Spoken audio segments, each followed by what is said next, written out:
Mi medio hermano le confesó a mi esposa que la amaba. Pensé que habíamos abordado el asunto como adultos responsables, hasta que los encontré juntos en la cama. Perdí a mi madre cuando tenía apenas 5 años, y mis recuerdos de ella son muy vagos. No la recuerdo bien. Poco tiempo después, mi padre volvió a casarse, y cuando yo contaba con 8 años, nació Julián, mi medio hermano. Siempre supe que era diferente, pero nunca hubo una distinción entre nosotros.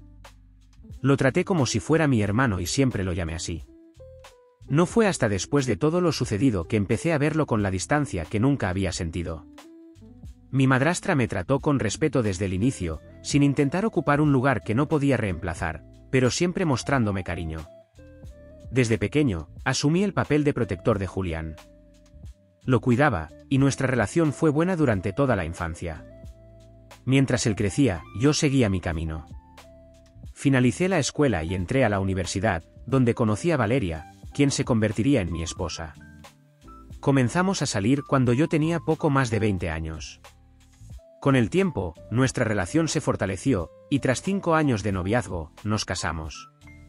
Valeria tuvo una relación cercana con mi familia. Mi padre y mi madrastra la aceptaron con los brazos abiertos, y Julián se sintió instantáneamente conectado con ella, como si tuviera una hermana mayor. Ella lo trataba con cariño, como un hermano menor al que aconsejar y cuidar.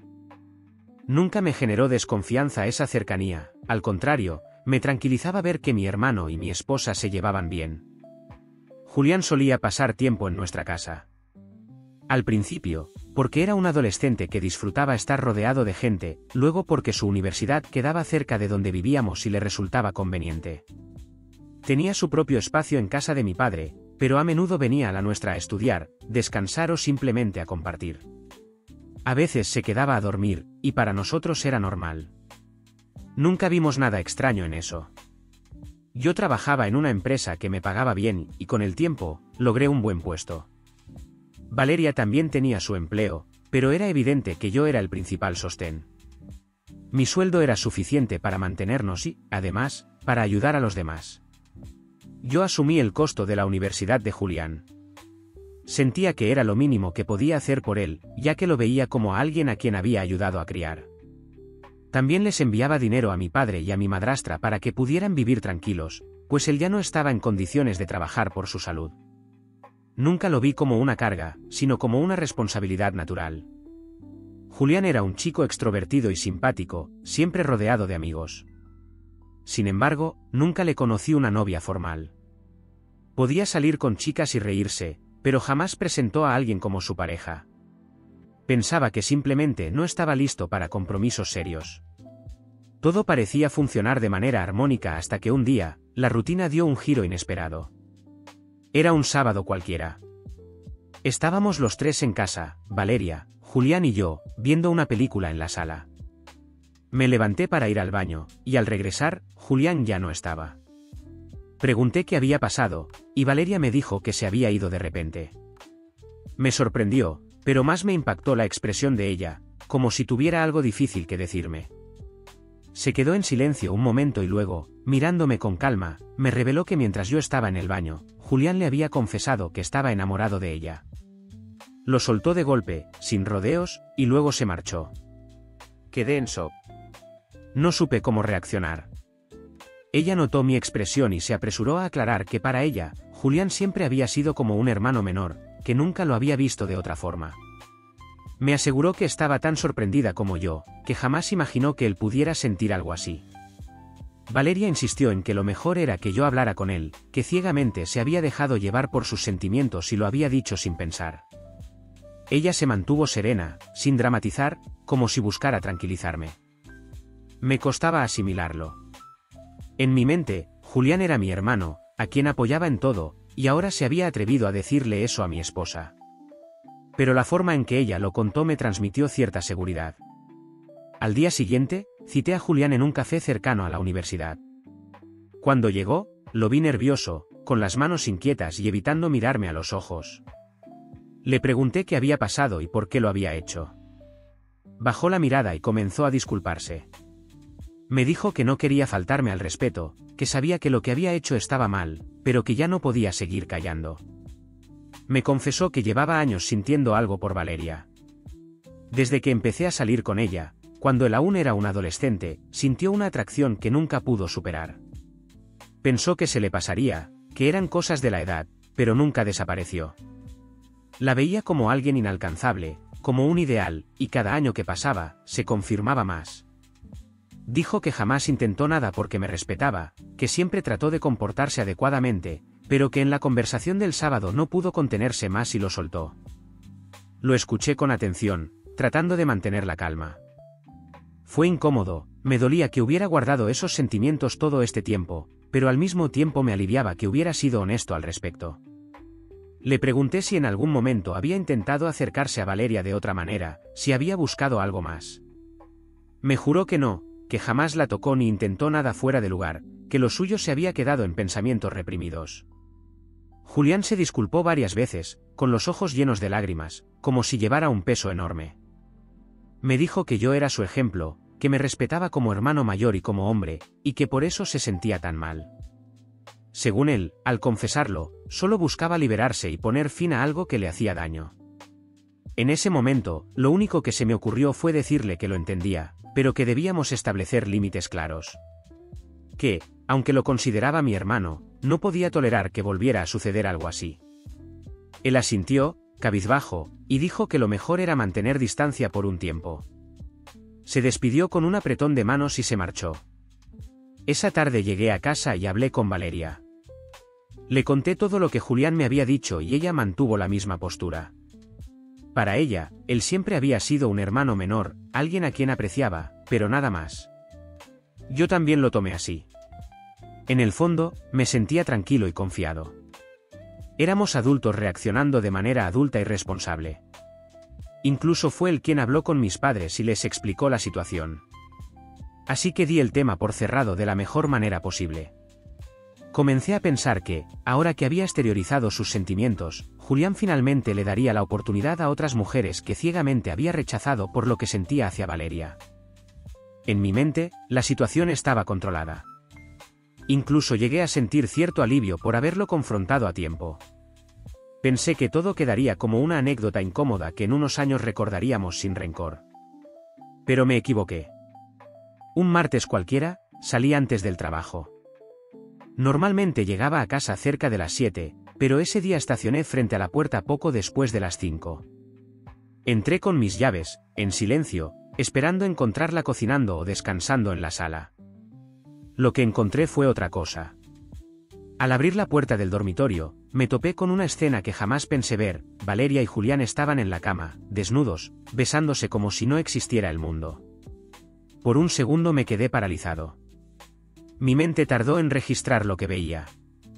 No pensé. Caminé hacia la cama, agarré a Julián del cuello con todas mis fuerzas y lo levanté como pude. Apenas atinó a cubrirse con las manos mientras yo lo empujaba hacia la puerta. No me importó que estuviera prácticamente desnudo, ni los gritos de Valeria, ni si algún vecino podía verlo. Lo saqué de mi casa a empujones y le grité que no volviera jamás. Valeria se levantó corriendo, intentando cubrirse con una sábana. Me dijo que no era lo que parecía, que estaba sacando las cosas de contexto. Que solo había intentado ayudarlo a cerrar un ciclo y que no había sentimientos de por medio. Escuchar eso desató una rabia que no sabía que tenía dentro. ¿Cerrar un ciclo? ¿De qué demonios hablaba? ¿Desde cuándo acostarse era una forma de terapia? Le grité que no intentara justificar lo imperdonable. No solo me traicionó ella, también lo hizo él, a quien yo había tratado como a un hijo. Los dos me apuñalaron por la espalda en el lugar donde más confiaba, mi propia casa. Y lo peor de todo es que ocurrió después de tantas conversaciones, tras creerme el adulto razonable. Al final me sentí como el mayor idiota, el tipo al que se le rieron en la cara mientras jugaban con su confianza. Esa misma noche tomé una decisión. Ya no iba a pagar un centavo más de la universidad de Julián. Le envié un mensaje claro y directo: ya no eres mi responsabilidad. Busca tu propio camino. Después, comencé a preparar los papeles para el divorcio. Valeria trató de hablarme, de pedirme que lo pensara, pero cada palabra suya me sonaba a burla. Esa excusa absurda de que solo quería ayudarlo a cerrar el ciclo quedó grabada como un insulto en mi memoria. Durante los días siguientes, Julián intentó contactarme varias veces. Me mandaba mensajes pidiéndome que lo escuchara, que había sido un error, que no quería perder mi confianza. Yo lo ignoré por completo. No había nada que hablar. Lo que hizo cruzó una línea que nunca se repara. Mi padre se enteró rápido de todo. Vino a buscarme a la oficina un viernes por la tarde. Me pidió que lo escuchara, que entendía mi enojo, que lo que hicieron Valeria y Julián era imperdonable, pero que no debía arruinarle la vida a mi hermano. Me dijo que quitarle la universidad era condenarlo, que su futuro dependía de mí. Lo miré a los ojos y le respondí lo único que pensaba, que si Julián había sido lo suficientemente adulto para meterse en la cama con mi esposa, también lo era para asumir las consecuencias. No discutimos más. Mi padre se marchó molesto, pero yo estaba decidido. Para mí, la situación estaba clara, no iba a mantener a quien me traicionó.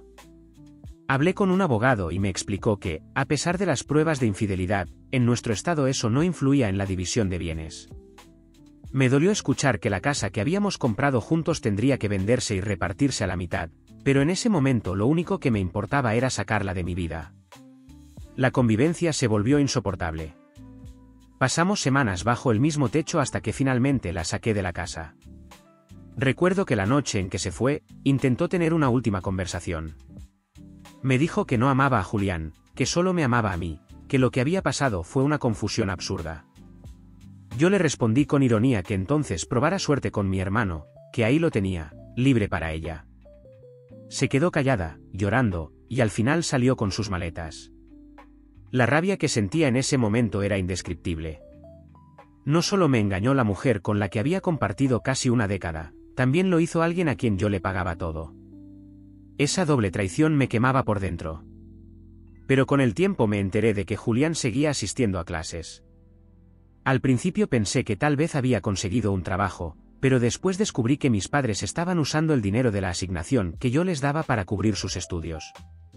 Sentí que me hervía la sangre. No era solo la traición de Valeria y de mi hermano lo que cargaba encima, ahora también sentía que mis propios padres me estaban tomando el pelo. Yo había sido claro, no quería darle ni un centavo más para sus estudios. Pero en lugar de respetar mi decisión, buscaron la forma de mantenerlo a costa mía, como si no importara lo que había pasado. Los enfrenté directamente. Mi padre trató de justificarse. Me dijo que entendía mi enojo, que lo que Julián había hecho estaba mal, pero que arruinarle la carrera era un castigo excesivo. Me repitió que podía estar molesto con él en lo personal, pero que no debía interferir con algo que lo marcaría de por vida. Desde ese día cambié las reglas. Ya no les daría dinero en mano a mis padres. En lugar de eso, yo mismo me encargaría de pagar directamente las cuentas básicas de su casa, luz, agua, gas. Nada más. Y les advertí que si no estaban de acuerdo, cortaría todo tipo de apoyo. Al principio intentaron discutir, pero mi decisión era firme. Mientras tanto, el proceso de divorcio con Valeria avanzaba. No importaba cuánto le doliera y cuánto insistiera en que me amaba, que lo que había pasado había sido un error, yo ya no iba a dar marcha atrás. Para mí no era un error, era una traición con todas sus letras. El día que firmamos los papeles del divorcio, Valeria intentó un último acercamiento.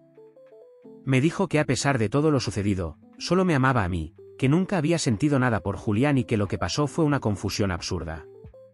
No pude evitar reírme, pero no de alegría, sino de indignación. Le respondí que si en verdad solo me amaba a mí, entonces debería haberlo recordado antes de meterse en mi cama con mi hermano. Con Julián tampoco volví a hablar. Intentó buscarme varias veces, pero nunca le di la oportunidad. Para mí, ya no era mi hermano, ni siquiera mi medio hermano. Ya solo era un extraño, y como tal debía resolver sus problemas por sí mismo. Actualización 1. Han pasado 6 meses desde el divorcio y quiero agradecer a todos los que me dejaron palabras de apoyo en su momento.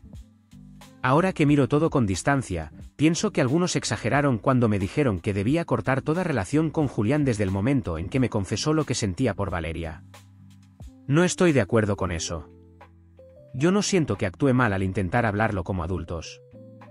Lo que estuvo mal no fue mi reacción, sino que Valeria resultara ser una infiel. No hay más vueltas que darle. Nunca hablé directamente de ese tema con Valeria después del divorcio porque, sinceramente, ya no me importa. Pero lo que entendí es que fue ella quien lo buscó, que fue ella quien llamó y le propuso ese cierre para ayudarlo a supuestamente superar sus sentimientos por ella. ¿A qué clase de idiota se le ocurre eso? Creo que me habría ofendido menos si me hubiera dicho que le tenía ganas a Julián y punto.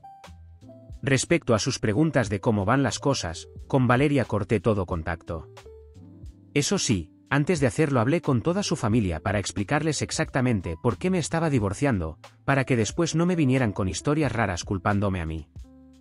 Desde entonces no sé nada de ella, y la verdad es que prefiero no saberlo. Con Julián la situación es la misma, no he vuelto a tener ningún tipo de contacto.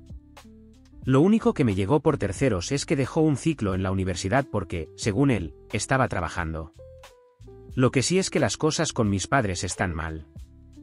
María, mi madrastra, vino a buscarme hace poco para exigirme que ayudara a su hijo. Me dijo que Julián ya estaba a mitad de sus estudios y que sería injusto que se viera afectado por una tontería. Yo le respondí que esa tontería me había costado mi matrimonio. No le importó. Siguió insistiendo, incluso me contó que mi padre, con los problemas de salud que tiene, había comenzado a buscar trabajo para poder ayudarlo. Eso fue lo que más me molestó. Le pregunté por qué demonios tenía que hacerlo mi padre si Julián supuestamente estaba trabajando. No me lo dijo de manera directa, pero entendí que había dejado el trabajo. Supongo que para él, que siempre tuvo todo servido, con mis padres y conmigo dispuestos a ayudarlo, aguantar a un jefe y un salario bajo debe haber sido demasiado duro. Pero así es la vida, y tiene que aprender a enfrentarlo. Le dije a María que dejara de consentirlo, que en el fondo todos teníamos la culpa de que Julián fuera así. Hay miles de personas que trabajan y estudian al mismo tiempo, y él, a pesar de todo lo que ha hecho, todavía vive bajo un techo que yo estaba pagando. Ella no lo aceptó. Al contrario, me culpó. Me dijo que yo siempre había tenido todo fácil, que si a mí me habían pagado los estudios, ¿por qué su hijo debía ser diferente? En ese momento me cayó la ficha de que, mientras yo pensaba que toda la familia estaba bien, María en realidad me guardaba rencor desde hace tiempo. Mi respuesta fue simple: si tanto quería ayudarlo, que trabajara ella y le pagara sus estudios. Se ofendió. La discusión terminó en gritos y, después de eso, también mi padre se puso de su lado. Así que por ahora cortamos contacto. Eso incluye que he dejado de pagarles lo que antes cubría. Ya llevamos 2 meses en esa situación y la verdad es que lo que más he notado es que, viviendo solo y sin mantener a nadie, el dinero me sobra. Así que estoy tranquilo, y dejaré que ellos resuelvan sus problemas como quieran. Si esta historia te dejó sin palabras, la que te dejo aquí te va a sorprender aún más. Haz clic ahora y compártela con tus amigos. Suscríbete y activa la campanita para no perderte las próximas historias. Gracias por estar aquí, nos vemos en la siguiente.